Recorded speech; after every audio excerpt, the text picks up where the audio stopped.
बिस्मिल्लाहिर्रहमानिर्रहीम। अस्सलाम वालेकुम वीवर्स। किसी भी वक्त अगर दांत में दर्द शुरू हो जाता है या फिर दाढ़ का दर्द है जो शुरू हो जाता है, शदीद किस्म का दर्द होता है, बेचैनी और खिंचाव होता है, इसके लिए फ़ौरी तौर पर रिलीफ़ देने के लिए एक होम रेमेडी मैं आपको बता रही हूँ।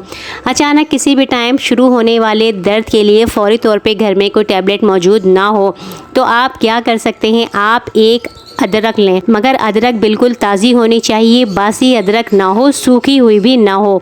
ताज़ी अदरक आपने लेनी है, उसकी एक पतली सी आपने लंबी सी काश काट लेनी है और उसके बाद आपने ज़रा सा उस पर नमक एक चुटकी लेकर फैलाना है और फिर दांत में जिस जगह पर भी दर्द हो रहा है उस जगह आपने इस नमक लगी हुई अदरक को दांत के ऊपर या दाढ़ पर उस जगह रखना है और साथ ही दूसरे दांत से यानी ऊपर वाले दांत से उसको रखकर दबाना है। जिस तरह खाना चबाने के लिए दोनों दांतों को मिलाया जाता है, लेकिन चबाना नहीं है, हल्का सा दबाना है ताकि इसका जो अर्क है, जो रस है, वो थोड़ा सा दांतों के अंदर जज्ब हो।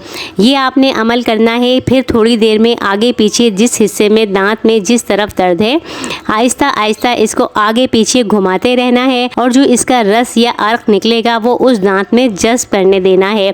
इससे ये होगा कि दर्द जो है वो आहिस्ता आहिस्ता फ़ौरन ही ख़त्म हो जाएगा और दिन भर में 2-3 दफ़ा आप ये अमल करते रहेंगे तो इससे दर्द जो है ख़त्म हो जाएगा। लेकिन अदरक आपने बिल्कुल ताज़ी लेनी है ताकि जब दांत में रख के उसे हल्का सा दबाएं, चबाना नहीं है, तो वो जो रस है, वो अर्क है, वो दांतों के अंदर दांत की जड़ों में जाकर जज्ब हो। अदरक में मौजूद जो खुसूसियात होती हैं वो दांतों के जरासीम को ख़त्म करती हैं। दांत में अगर कीड़ा है तो ये उसको भी मुस्तकिल लगाने से आहिस्ता आहिस्ता ख़त्म करती हैं। साथ ही ताज़ी अदरक का इस्तेमाल, उसका रस जिस तरह बार बार जड़ों में जाएगा, इससे मुँह की बदबू का भी ख़ात्मा होता है। इसके अलावा नीम गर्म पानी में नमक डालकर आपने कुल्लियाँ करनी है, उससे भी आपको सुकून मिलेगा। तो वीडियो को शेयर कीजिएगा, लाइक कीजिएगा। इजाज़त दीजिए, अल्लाह हाफ़िज़।